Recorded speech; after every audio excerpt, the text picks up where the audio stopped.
Welcome to the Real News Network. I'm Paul Jay in Baltimore, and welcome to Reality Asserts Itself. In these interviews, I usually start with a bit of biographical information about our guest, and we talk more about why they know, why they think what they think, rather than what they think. And that's what we're going to do today. So now joining us in Baltimore is Glen Ford. Glen is currently the executive editor of Black Agenda Report, but before that, he was the White House and State Department and Capitol Hill correspondent, as well as D.C. bureau chief for the Mutual Black Radio Network from 1974 to 1977. He was also the founder and host of America's Black Forum, which was the first nationally syndicated black news interview show on commercial television, and many things before that. Thanks for joining us, Glen. Thank you for having me, Paul. So let's kind of start early in your childhood, and as you know, those of you who watch Reality Asserts Itself, later on we're going to talk about some of the issues Glen is preoccupied with. But for now, let me just ask, I personally grew up in a house where politics and news were talked about quite a bit. I mean, when I was 6 or 7, my parents were giving me newspapers and things to read. What was the atmosphere like in your house? Well, my mother and father split, that is, became divorced rather early in my life. Their concerns were rather different.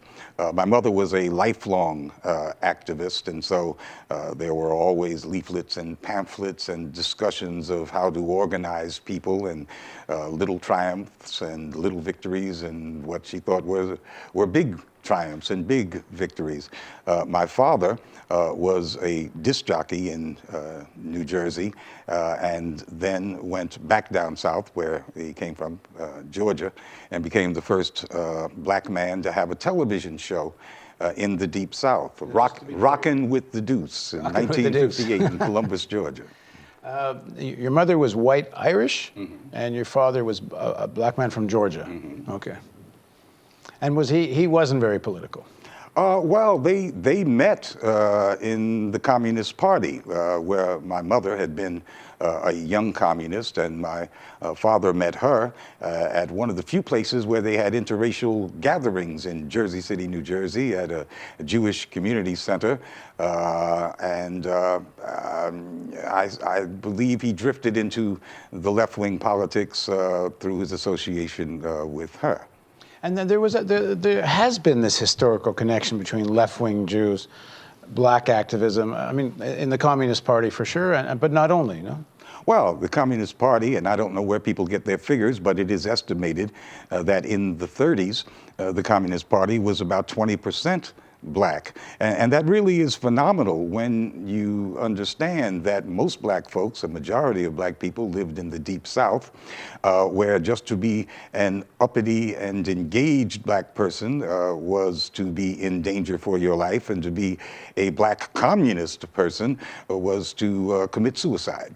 And so there was a period in the late 30s and through much of the 40s, in which you could not be a black member of the intelligentsia without being surrounded by folks who had connections one way or the other to the Communist Party, because the Communist Party was the only political organization, national organization in the United States that was unequivocally in favor of racial integration. And so that was the window on an integrated society that was available to black folks of that time. So after your parents broke up, did you live more with your mother, with your father? You went back and forth? I was batted back and forth between these two influences. My mother being a very political person, my father being deeply involved in the entertainment industry. So I developed a bifurcated brain. You probably heard some sirens, but we are in our temporary studio, and this is Baltimore. There will be sirens. As long as they're not coming after me. So far. When do you start to become aware of politics, of following news, that sort of thing? I think I was always aware of politics. That didn't mean that I had a political analysis at the age of 5, but I think I had a political consciousness, and of course that consciousness was left by the time I was 10 years old, certainly. And in terms of bifurcating your brain, it's not just about politics and music, it's also about a white parent and a black parent. And how are you thinking of who you are, and how are you perceived? Well, my mother became totally integrated into the black community of Jersey City, New Jersey, so much so that I believe that lots of folk thought that she was just a very light-skinned black person. She was secretary of the NAACP, totally immersed in the politics of the black community there. I didn't feel any pulls from the white side because she was so deeply immersed in the black side. So you growing up then, you don't feel this kind of black-white bifurcation, is to use your word. You felt you were black growing up in a black community, and your mother was your mother. And until I was in the 8th grade, I went to 100% black schools, whether in Jersey City, New Jersey, where they were de facto segregated, or in Columbus, Georgia, which was segregated by law. I didn't go to school with any white kids until I was in the 8th grade. And that was very interesting because my mother, who was secretary of the NAACP had been fighting for open enrollment in Jersey City for many years. And they finally won it, but nobody in the black community wanted to send their kids to any of these white schools because these were some very hostile white people, and so were their children, and no one wanted to submit themselves to that kind of treatment. And how much do you grow up feeling that hostility? And you don't go to the white school, but how aware of you I did of that? Wind up going in the 8th grade to this white school because the NAACP members found that nobody was going to take up this voluntary open enrollment opportunity unless they sent at least one of their children. So I, being the firstborn, was designated, and that was my first exposure to white kids, and it was not pleasant. So you show up day one, you've been in a black community and black schools, and now partly because of your mom's politics, you are now in a white school facing a wall of hostility? A wall of hostility, and the crudest kind of conduct I'd ever witnessed among kids. You know, when you grow up in segregation, you imagine how the other half, the white half, lives, but you don't know, and all you get in terms of information is from the television and other forms of white propaganda. But when I was actually exposed to these foul-mouthed youngins, I was really shocked that from a cultural standpoint, these were some very crude people. That was my first reaction to being immersed in a mostly white environment in terms of school. How crude these guys were. And did you want out? I wanted out, but I couldn't because my mother's reputation as a member of the NAACP was at stake. There had to be some kids going to these mostly white schools. And did you understand the politics of that, or did you kind of resent that? I resented it deeply. Why don't you send my younger brother and sister? They haven't already established their racial attitudes. Maybe it'll do them some good to get an integrated education. I'm already done. So that's grade 8, and then I guess it's not long before you're in high school. What kind of high school do you go to? I went to high school in Jersey City and also in Columbus, Georgia. The high school in Jersey City was integrated, I'd say about half black and Latino. At that time, Latino meant Puerto Rican in Jersey City. In Columbus, Georgia, where I spent about half of my high school years, that, of course, that system was still under de jure segregation. And how much of your life experience is about this wall of racism, or how much does it recede in high school? Other issues come to the fore? I mean, how much is this your day-to-day issues? American apartheid was the reality of the day. You don't just derive some of your experience from that. You are immersed in it. And did you get active at all? You come from a very activist family, or your mother at least. Do you get active in high school? Well, my mother would drag all of us off to leaflet the housing projects and whatever other projects she was involved in. So as far back as I can remember, there were, at least in the Jersey City side of my life, there were constant political activities. I thought that was a rather normal way to live. During the half of my youth that I spent in Columbus, Georgia, a lot of that was following my father around, who was tremendously popular as the first black person with a television show in the Deep South, as he did nightly record hops all over Alabama and Georgia, and I got to meet Jackie Wilson and James Brown and Aretha Franklin when she was, maybe 20 years old, all the stars of the day. I got kind of jaded in that regard. What felt very different world. Very different. What felt? And it wasn't about race that was different. It was about the different avocations of my mother and father. She being the political person, totally immersed in the politics of black New Jersey, and he being a kind of star. He's part of the Black Radio Hall of Fame museum in Atlanta. And do you have his voice? Because you got a voice made for radio. Well, I don't have my mother's voice, obviously. Now, I know from chatting with you that it wasn't at a very young age, 17, you joined the Army, and this is in the midst of the Vietnam War. What leads up to that? Well, I dropped out of high school for reasons that are too boring to elaborate, and then discovered that I had no skills, and there was nothing for me to do. And so I went into the Army. This had nothing to do with my politics. I was for the Vietnamese at that time. Remember, I'm a red-diaper baby, but I'm also a kid who had just turned 17 years old, and I did not feel that I had any other options. But what did your mother think? I mean, there's already a pretty significant anti-war movement in political households. That's all anyone's talking about is the Vietnam War and opposition to the Vietnam War. Well, she threatened often enough to sign me into juvenile hall as an incorrigible child. So I suppose she was at her wit's end with me and signed me in at the height of the Vietnam War. As a way to discipline you, a way to... Maybe she thought that was a better option than those that I would have in Jersey City on the streets. So, and you wanted to do this. You say you had no other options, but there were lots of kids in your situation that had found other options. Well, I wasn't thinking too deeply about any of this. As I said, I was a 17-year-old kid who didn't know quite what to do. I regretted it as soon as I had taken the oath, but I had 3 years of this ahead of me.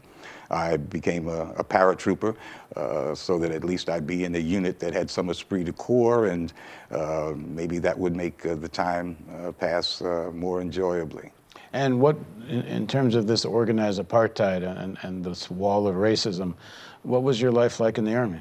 In the Army, these were political times, and black folks were organizing there. Of course, all of this was quite illegal, and even now I'm not going to talk about the kinds of organizing that we did, except to say that by 1969, when I had only a few months left in the Army, I was a sergeant by that time, the commanding general of the 82nd Airborne Division, it was a big surprise. He called all 3 of the brigades that were not in Vietnam, this is in Fort Bragg, North Carolina, onto this huge playing field there. And the first words out of his mouth were, "I give up, gentlemen." And he conceded to all the demands that had been put forward by the Black Brigade. The Black Brigade operated at night, conducting confrontations with the MPs and then leaving slips of paper behind with the lists of demands, and I was part of that. And so this Black Brigade was a brigade you guys created. Yeah, it was actually 5 or 6 of us, but there were other small groups of black soldiers who were agitating.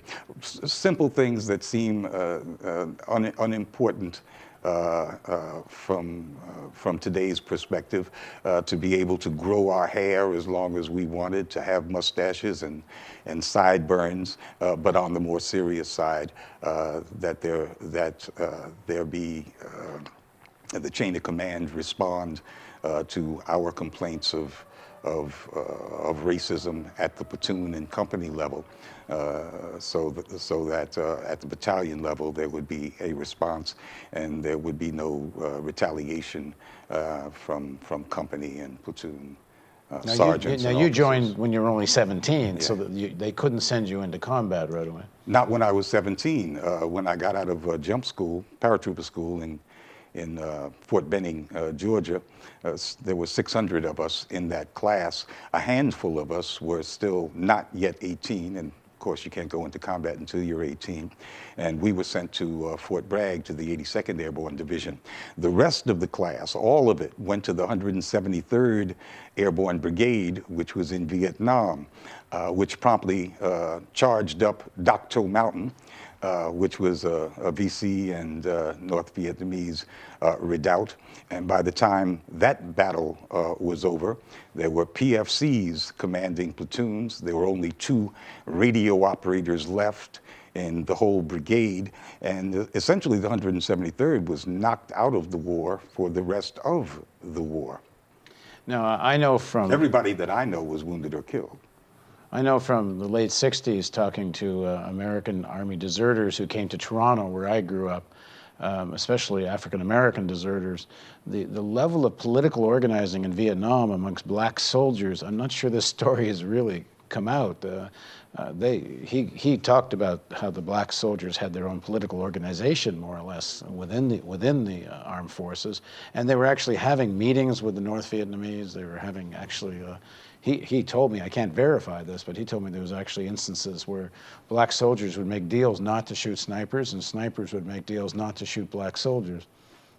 Before 1965, blacks were taking disproportionate casualties in Vietnam, and this was despite a policy by the Vietnamese to spare black soldiers if they possibly could. After 1965, when there was a huge buildup in the American military presence, went above 500,000, black soldiers reached a critical mass and essentially decided not to cooperate with the chain of command. And so units would not move. They refused to allow themselves to be used as cannon fodder, and the black casualty rate consequently went way down. It was no longer disproportionate to whites, but that's because of the resistance, passive at least, sometimes quite active resistance by the black soldiers. There were open gun battles in many bases in Vietnam between the almost lily white MPs and black soldiers. I think, and I thought at the time, that the collapse of the American effort in Vietnam was at least as much based on the fact that the black soldier did not allow himself to be moved around by the chain of command. I believe that had as much to do with the U.S. withdrawal as demonstrations back home. And I think it's borne out by what subsequently happened.